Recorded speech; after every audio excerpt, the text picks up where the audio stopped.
Assalamualaikum warahmatullahi wabarakatuh.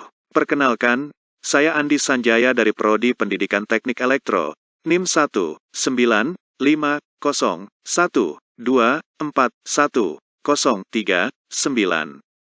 Pada kesempatan kali ini, saya akan membahas tentang dasar-dasar mata uang digital, khususnya rupiah token atau IDRT. Sebelum masuk ke topik pembahasan, mari kita mengenal dahulu istilah-istilah terkait dengan rupiah token seperti uang, mata uang digital, blockchain, cryptocurrency, standar token ERC20, dan Certic Chain. Yang pertama adalah uang. Paganelli, 2012, dalam Mulyanto, 2015, menjelaskan bahwa uang merupakan alat tukar yang diterima secara umum. Alat tukar itu sendiri bisa apa saja, asalkan diterima secara umum atau masyarakat melakukan pertukaran barang dan jasa. Sejarah perubahan metode pembayaran melalui pertukaran komoditas telah dikenal sejak zaman dahulu. Kemunculannya diawali dengan sistem barter, setiap orang menukar barang untuk memenuhi kebutuhan sehari-hari. Setelah era ini berakhir muncul era baru dengan menggunakan uang sebagai media dan menggunakan emas dan perak sebagai logam mulia. Era ini disebut era uang komoditas, di mana suatu barang digunakan sebagai penunjang, biasanya berbahan dasar logam mulia seperti emas dan perak. Setelah kita mengenal tentang apa itu uang, selanjutnya adalah mata uang digital atau digital currency. Mata uang digital atau digital currency berbeda dengan mata uang tradisional yang sudah terkenal di masyarakat. Mata uang digital menggunakan metode inovatif untuk memproses transaksi virtual, disebut blockchain atau menggunakan distributed ledger technology, DLT. Kepemilikan mata uang tidak dikendalikan oleh nama, tetapi menggunakan kunci pribadi untuk ditautkan dengan blockchain. Oleh karena itu, proses pembuatan mata uang ini disebut dengan penambangan blockchain. Mata uang digital merupakan aset yang nilainya ditentukan oleh hubungan antara penawaran dan permintaan, sama seperti konsep komoditas seperti emas. Hanya saja mata uang ini tidak memiliki nilai intrinsik terhadap komoditas. Mata uang digital bukanlah tanggung jawab lembaga atau individu, juga tidak diakui oleh pemerintah, sehingga nilainya hanya bergantung pada keyakinan publik bahwa ia dapat ditukar dengan barang dan jasa lain atau berbagai mata uang nasional di masa mendatang. Dengan kata lain, nilai mata uang ini sangat bergantung pada ekspektasi yang terpenuhi dengan sendirinya.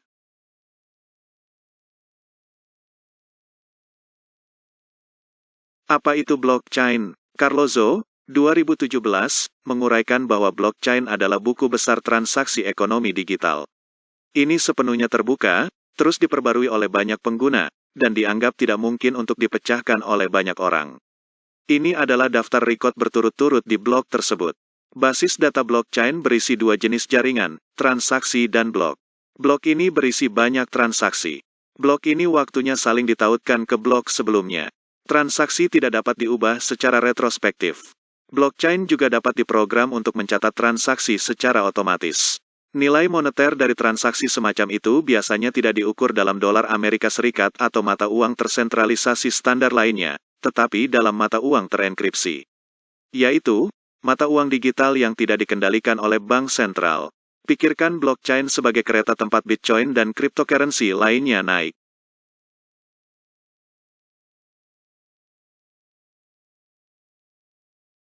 Yang selanjutnya adalah cryptocurrency. Dalam Nurbaiti, 2018, cryptocurrency ditemukan oleh Satoshi Nakamoto.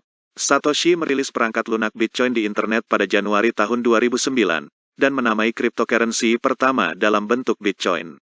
Ada beberapa cara untuk mendapatkan cryptocurrency ini, yaitu melalui perdagangan dan penambangan. Cryptocurrency adalah serangkaian kode terenkripsi yang dibentuk sedemikian rupa sehingga dapat disimpan di perangkat komputer dan dapat dikirim, seperti email, dan dapat digunakan sebagai metode pembayaran dalam transaksi komersial. Yohandi, 2017.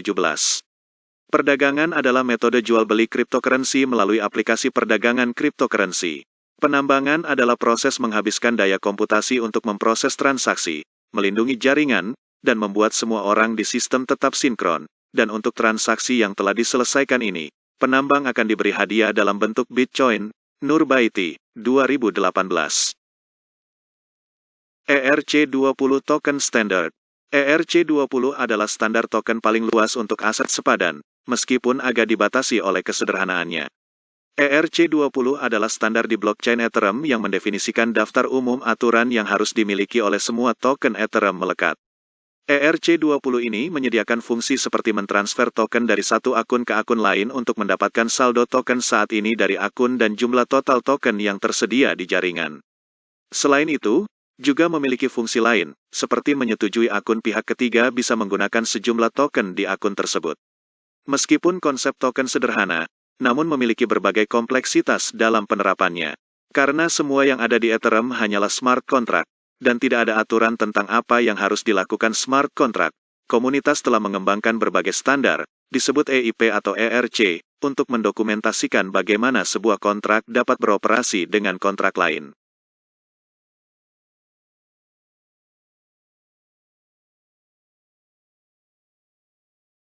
Certic Chain. Certic Chain sendiri dinaungi oleh Certic Foundation. Certic Foundation adalah organisasi nirlaba yang digerakkan oleh penelitian dengan misi untuk memberi orang kekuatan untuk mempercayai blockchain. Dengan mendorong adopsi perangkat lunak yang terbukti aman, yayasan berharap dapat meningkatkan standar keamanan di seluruh dunia. Certic Chain memberikan perlindungan dan fleksibilitas kepada pengembang untuk membuat kode dengan percaya diri, memfasilitasi adopsi blockchain untuk pengembang dan perusahaan besar. Certic Chain adalah blockchain publik yang aman, terdesentralisasi, dan kompatibel dan dapat dioperasikan dengan ekosistem blockchain lainnya. Di blockchain hari ini, beban keamanan kontrak pintar sangat berat sebelah. Hampir tidak mungkin untuk mengetahui apakah kontrak pintar atau fungsi eksternal cukup aman untuk dipanggil. Certic Chain menyamakan beban tanggung jawab itu, memberikan cara yang lebih fleksibel bagi pengguna untuk menetapkan aturan tentang bagaimana kontrak pintar mereka harus berinteraksi dengan orang lain berdasarkan seberapa aman mereka. Certic Chain bukan hanya sebuah blockchain, ekosistem juga terdiri dari lapisan keamanan yang ada di bawah level blockchain, termasuk compiler DeepSea, Certic Virtual Machine, CVM, dan Certicos.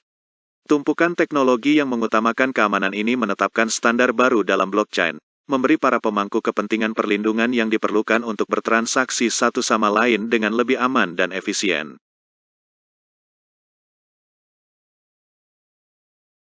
Saatnya kita masuk ke topik pembahasan kali ini. Kami mengambil sumber informasi ini berdasarkan white paper Rupiah Token.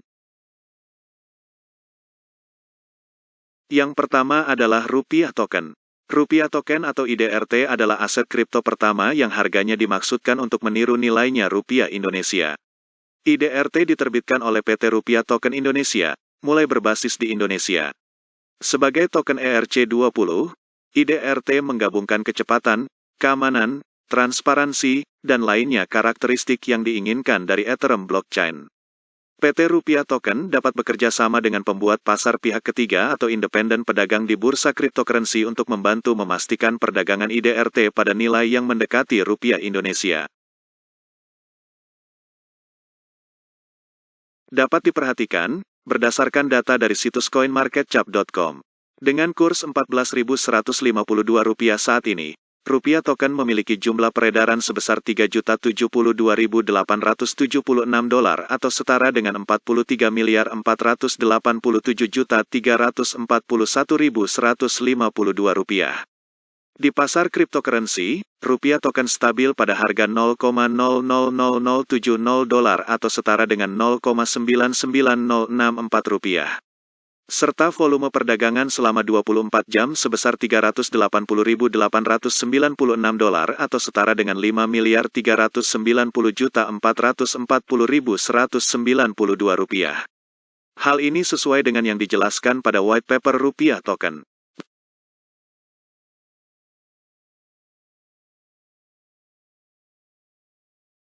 Manfaat dan kekuatan IDRT.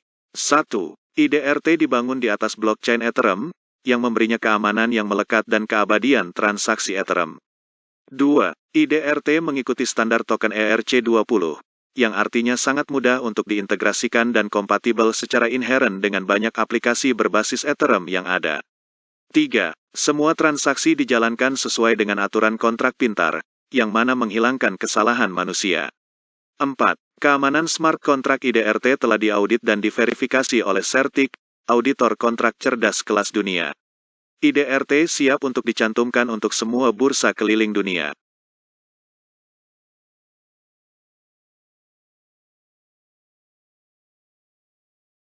Selain itu, IDRT juga mempunyai beberapa kekurangan di antaranya.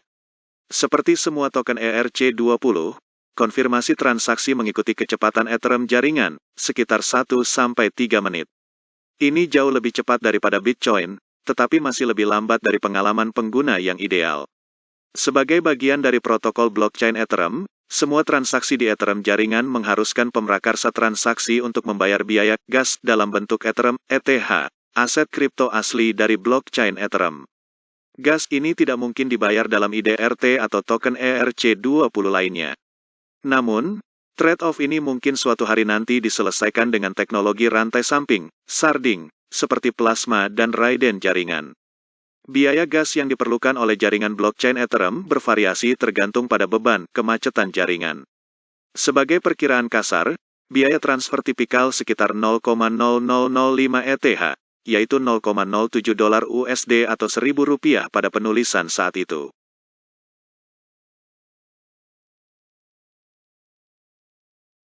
Rupiah token dilengkapi dengan keamanan yang mumpuni serta smart contract. 1. Ethereum blockchain adalah bukti kerusakan. Mirip dengan Bitcoin, transaksi sebelumnya di Ethereum bersifat final dan tidak akan pernah bisa diubah. Sejak tulisan ini, saat ini ada sekitar 8.000 node Ethereum yang berjalan di seluruh dunia. Untuk meretas dan mengubah data status di jaringan Ethereum, yang perlu dimiliki oleh aktor jahat lebih dari 51% daya komputasi dari node tersebut, yang sangat tidak mungkin. 2. Kepemilikan token IDRT langsung di tangan pengguna. Tidak seperti aplikasi dompet elektronik tradisional di mana penerbit memegang saldo setiap pengguna di dalam sistem terpusat penerbit, kami tidak memegang hak asuh token IDRT pengguna. Token IDRT dimiliki oleh pengguna di dompet mereka sendiri, karena pengguna akan mengontrolnya memiliki kunci pribadi, kata sandi, yang menandakan kepemilikan aset di blockchain. 3. Kontrak cerdas IDRT telah lulus audit CertiK. CertiK telah kami jelaskan dalam menit sebelumnya. Keamanan selalu menjadi prioritas utama kami, dan kontrak cerdas kami telah diaudit oleh CertiK, https://certik.org, agar aman.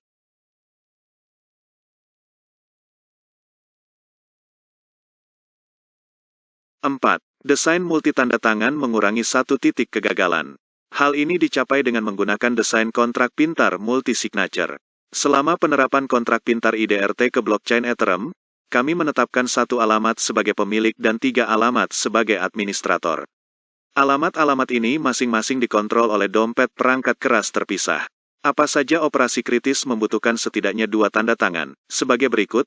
A. Dibutuhkan 2 tanda tangan untuk mencetak hingga 100 juta IDRT. B. 2 tanda tangan diperlukan untuk membakar token IDRT pada alamat pembakaran yang telah ditentukan sebelumnya, yaitu kami tidak dapat membakar token yang terletak di luar alamat spesifik itu.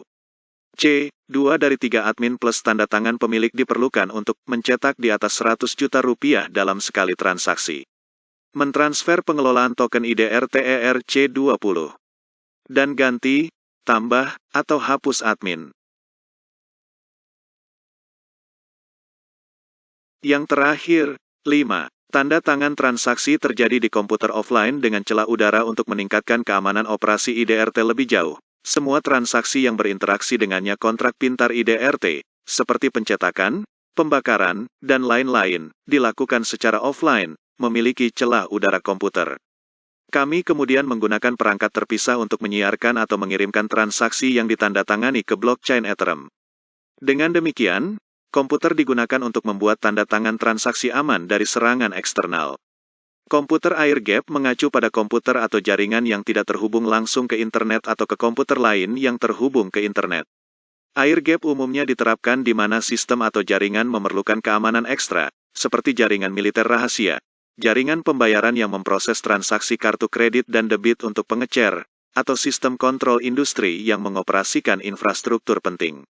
Untuk menjaga keamanan, sistem pembayaran dan kontrol industri hanya boleh berada di jaringan internal yang tidak terhubung ke jaringan bisnis perusahaan, sehingga mencegah penyusup memasuki jaringan perusahaan melalui internet dan masuk ke sistem yang sensitif.